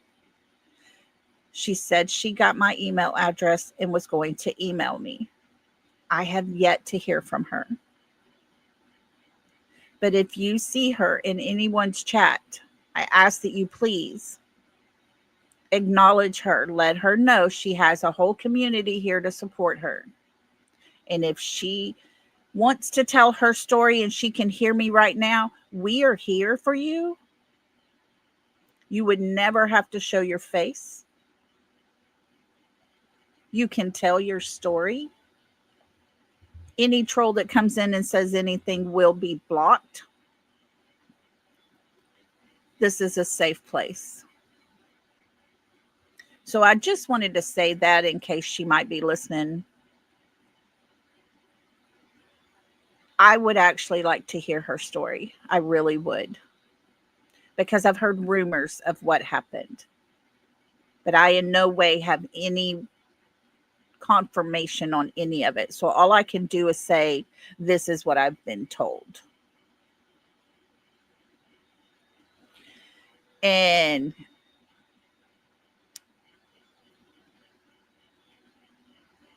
I just want her to know we are here. We will rally around you. No one in this chat on this platform will attack. If there's any comments left on a replay, they will be blocked. But I just wanted to put that out there as well. And before we go, I want to play something that probably most of you have heard. But I just want to remind all of us what we're here for, who we are here for. And I am going to share the video that Evil Exists put out. And it is the voicemails that Seth shared. Yes, YouTuber. Thank you. Thank you for that $2. I appreciate that. Let me get back over here so I can show that. Yes, I told her to get my email address, email it to me, and I am going to put it out on a community post, and I will ask other creators to share it as well. And let me see here. It's so hard to go back and find. Here we go. Thank you for that, YouTuber. I appreciate you. You are sweet and precious. Lolly, our Taylor has a special request. We're going to do her. She can email me and I will get it, put it on my community post. I'll put it out there for everyone to see. Ask people to share it out. And her son has been ill for a good long time, and she does have a GoFundMe page. So thank you for that, YouTuber, for keeping me updated there. I appreciate you. Okay, let me share this. This is the voicemails that Seth shared with us on his last live, and I thought it would be a good way to just remind ourselves of what we're here for. Sebastian's voice. And this is Evil Exist. Here we go. I have been following the Sebastian Rogers case from the beginning, and it breaks my heart that this precious boy has not been found yet. There are no confirmed sightings since he vanished, and no solid leads. I don't even know if there are active searches being conducted for him. An investigative approach is apparently being taken now. Is this a criminal investigation? That has been a major question in this case. A child vanishes into thin air, accounts of him not being wanted in the Proudfoot home, and yet police continue to say that it is not a criminal investigation because there is no evidence of foul play, and the parents are fully cooperating. Anyway, my heart broke a little more the other night when Sebastian's biological father, Seth Rogers, did an interview and shared some clips of Sebastian's voice. Tears rolled down my face, much as they did Seth's. He seemed genuinely heartbroken over Sebastian's disappearance and desperately wants to find him. Tony Mathis and Jennifer Coffendoffer looked tearful too. It was just so hard to listen to, knowing that this sweet boy is somewhere out there, and many of us believe someone knows something about what really happened to him. Soon after playing the clips of Sebastian's voice, Seth Rogers decided he couldn't continue the interview. It was painfully hard. Tears streamed down his face as he said goodbye. Let's listen to those clips. Hi, Daddy. Sorry to too long. Please call. I love you. Bye.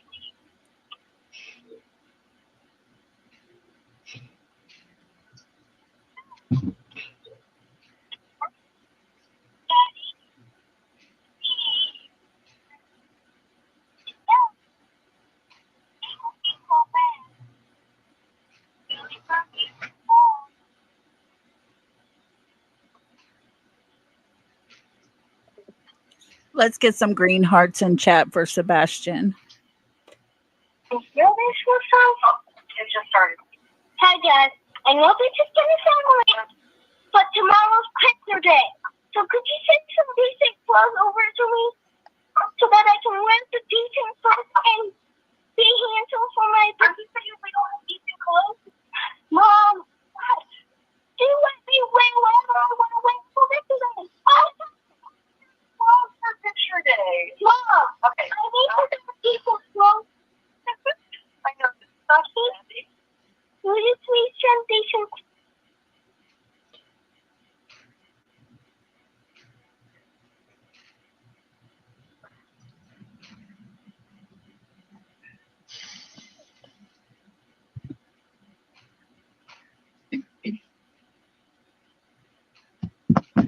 Thank you, Seth.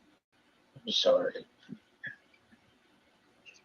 So his voice hadn't changed yet, or had it changed by the time he was 15? It did. His voice started to change about 14 and a half years old.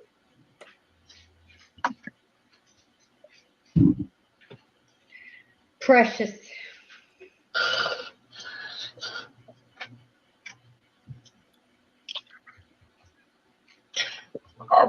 I can't do this anymore. Bye, Seth. Thank you. Thanks for sharing your heart. Thank you, Tim. Thanks for sharing his voice. I'm sorry, Seth. Guys, if that didn't bring tears to your eyes, nothing will. I love you, Daddy. He has that to hold on to. He has that to hang tight. He can listen to that. He can hold on to those words. And guys, that young man, that little boy, that voice, that sweet, precious little, adorable, smiling child is the reason we are here. He is the reason I come on here every day and talk about all the things. I'm not going to talk about things that happened to Katie before she ever had him.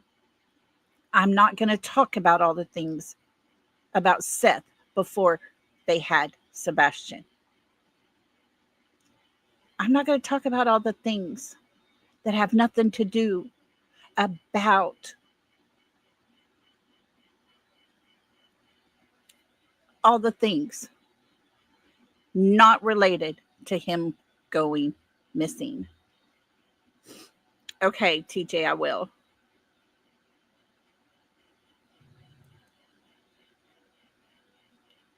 And we will find Sebastian. We won't. He will be found. He will. Yes, I am fixing to read that. I want to read now to you.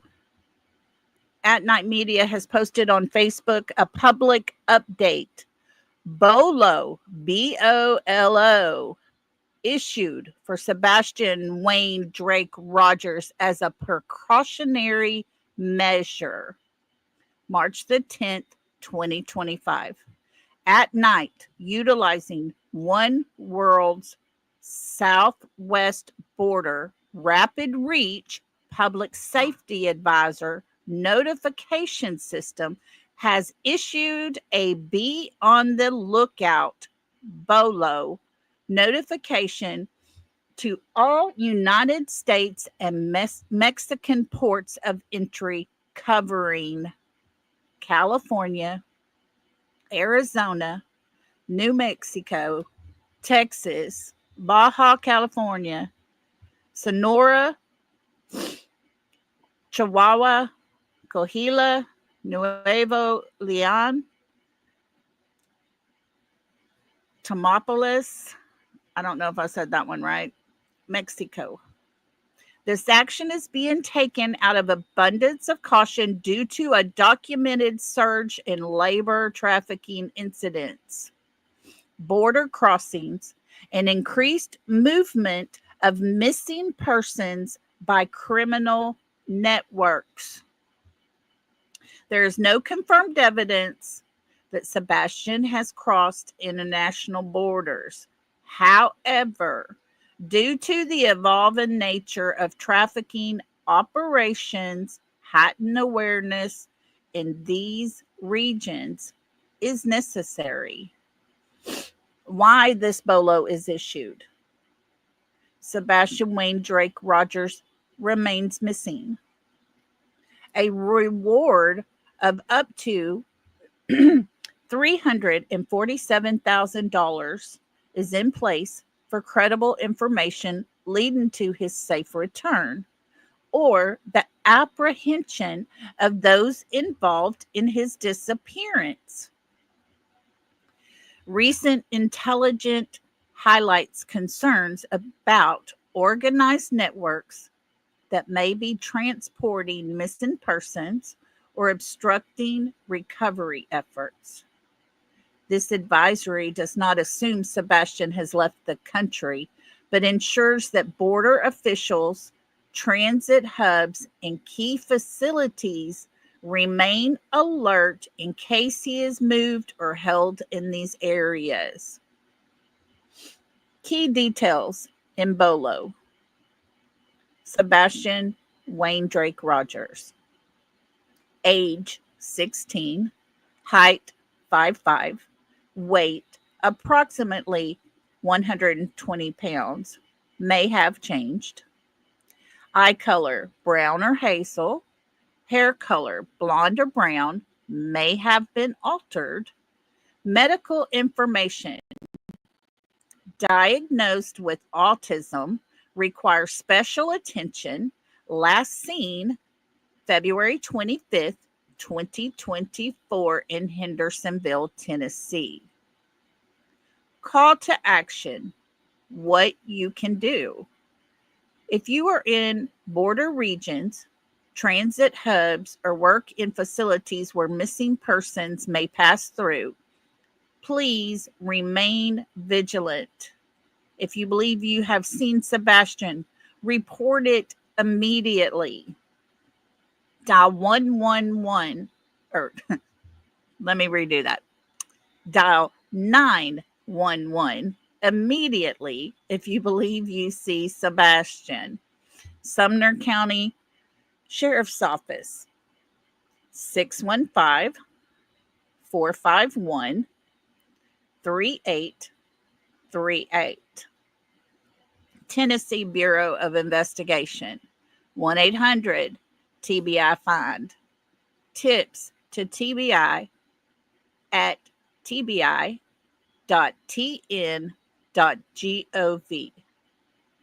FBI tip line, tips.fbi.gov.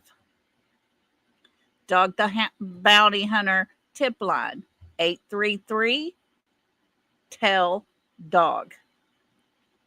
At Night hotline, 844-922-3236. You can call or text to that number. Email Sebastian at manhunts.one. This search is ongoing. Public awareness is critical. This bolo does not suggest that Sebastian has crossed the border, but rather serves as a proactive measure to ensure that those in high traffic areas remain aware. Sebastian is still missing. His search remains urgent. If you know something, say something. We will not stop until Sebastian Wayne Drake Rogers is found and those responsible are brought to justice. And you can go to At Night, and it shows a fax cover sheet. Let me see here. The Mexico U.S. port of entry, where they have faxed that out to them. It has exactly what we've just read, basic information, all the stuff about being attentive of Sebastian, and the picture of Sebastian at Texas Roadhouse. Thank you, Jesus. At least they will look for a young man who is 16 years old, not a kid that's 10. So that is just because people are starting to get nervous.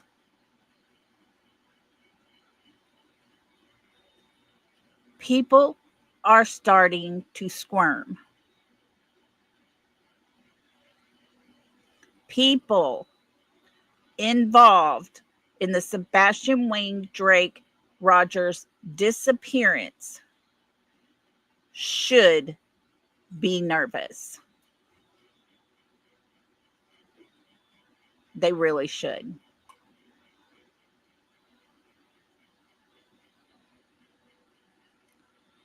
Sebastian will be found.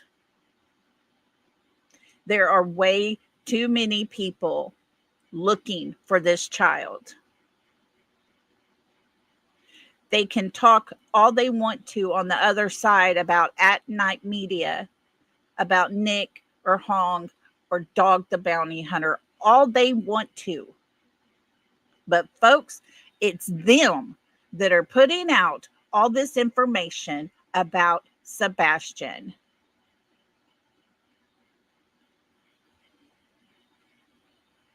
It's them. The ones they're making fun of, the ones they're talking crap about, the ones they're calling names. I don't care how you feel about them.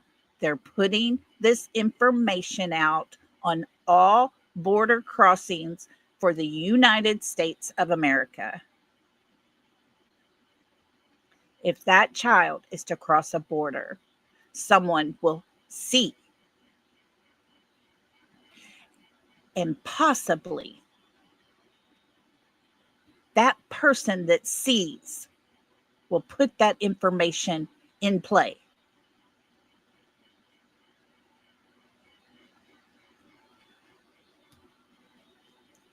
Everyone involved with Sebastian's disappearance should be nervous, in my opinion, of course. So, we're not going to stop, guys. We're just getting going. It's time for the hammer to fall. It's time for Sebastian to come home to his father. Oh, Inga, in my opinion, heavily in my opinion, I believe Seth Rogers has a very good lawsuit that needs to be filed against that department. And not because Seth wants to become rich, but because other kids do not need to tell their people, their safe people at school, what's happening in their home, and a CPS worker allows it to continue. That's the main reason it needs to be done.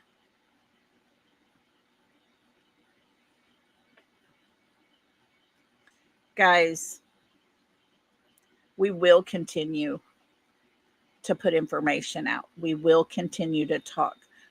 If I find something and I can talk about it, you're all going to know about it. And trust me, I'm digging deep. I'm digging hard. And we're going to put out what we can. Because what we find needs to be spoken. The other side needs to know. Even YouTube creators need to be very careful. There is a RICO in place. Oh, Shay, thank you for letting me play your videos. You are doing such a great job. And I can't help but share it a lot because you put out such good stuff. Thank you for what you do. But there is a RICO case. It is real. I don't care how much crap they want to talk over there, make fun about it, say it's just, them talking, blah, blah, blah, blah, blah, blah, blah. Their day's going to come, guys. And we've already seen what they did when they did the slap case, trying to get their RICO kicked out. I am very sure the judge has the live that was being played to their friends while in court. And I'm sure the judge has them going on a live later saying, we didn't go live.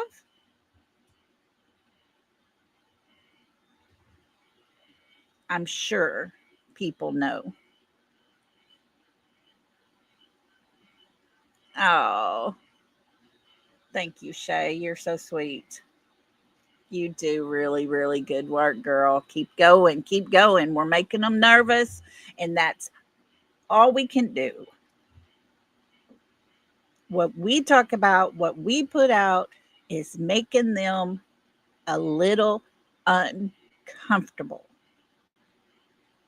And that's what we can do. Yes, Shay, we always drop your link. I always give you all the credit. We always share and encourage everybody to go sub up to you. So, okay, guys. Always remember, Sebastian is the focus. The BS is not. The hate is not part of our focus.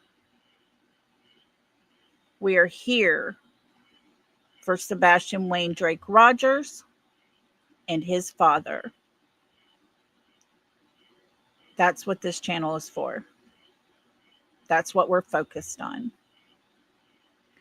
And I want to let you know before I get off of here, I'm thinking about doing some late night streams, probably about 10 or 11 o'clock at night. I want to play, and I have never heard the whole story of the West Memphis 3, and there is a series that we can play. So I'm thinking about doing that. If y'all would like to join me and hear that case, that'll be something we can do in the evening time. So yes, Mama May, there is now a bolo out for Sebastian Wayne Drake Rogers. All entry points, exit points are being alerted. So yes, yes, yes, and yay. I think wherever he may be, whoever may have him, got way too comfortable because they were probably guaranteed it's all good. We got this covered for you. But it's not so okay. Oh, thank you. Thank y'all for the sweet words. Yes, as our Taylor says, please, no matter how minor you think it may, you information you may have regarding Sebastian, you should call 911. Call one of the numbers. Do not hesitate. And guys, I'm telling you from experience, Blue Eyes and I had information, and we mentioned it. We started talking about things on a live, and we were asked to stop that live, asked to private that live. Had no clue why, had no clue what we knew. We just knew a little something was weird here. And guys, they were interested in the information we had. And none of us thought anything about it. Mr. E, hello. Hello, hello. Doing good. I hope y'all are doing great. You are always in my prayer. Your whole family is in my prayer, and we hope that Middle E is doing better. Yes. We love the Mr. E Crimecast family. We support y'all. We are always there listening.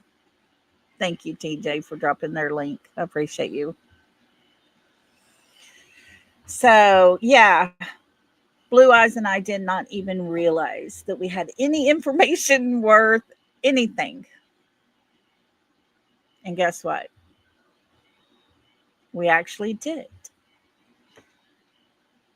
So, if you think there's something that's off that might possibly, slight chance even, send an email, put it out there. Good deal. Well, Brittany J has my number. Justin has my number. If you ever need anything or need to talk or anything, I am here for y'all. If there's anything I could ever do, always remember that. And we got y'all's back over here for sure.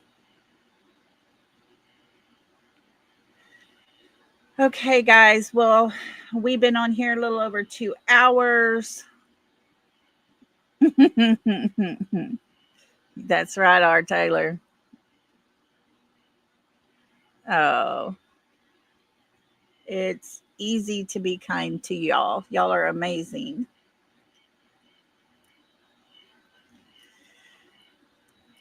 Well, guys, I am going to let y'all get out of here. I know it's dinner time for everybody. Let y'all stretch your legs before the evening time kicks off and everybody gets going live. But before we go, just always remember, if you hear anything and it's not focused on Sebastian, be careful. Be careful. There's hate out there. There's people that use his name to spill hate. And that has nothing to do with finding Sebastian. Stay true to yourselves, guys. Always remember, please remind us what you said online. Oh, yes, yes. I will post it out there. Yeah, I will. Always remember that Sebastian may be missing now, but it won't be forever.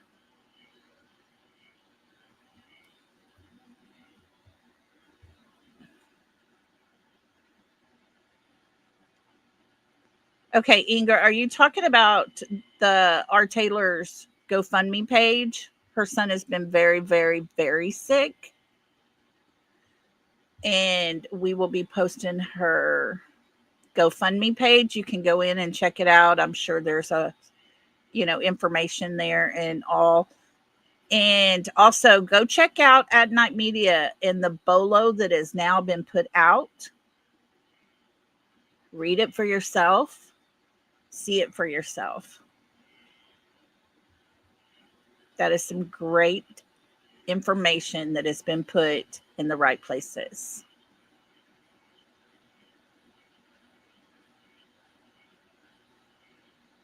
So, with that being said, guys, I will be back tomorrow. And until then, love and hugs to everybody. Y'all have a super great night. Thank you for being who you are. I love you all. Bye.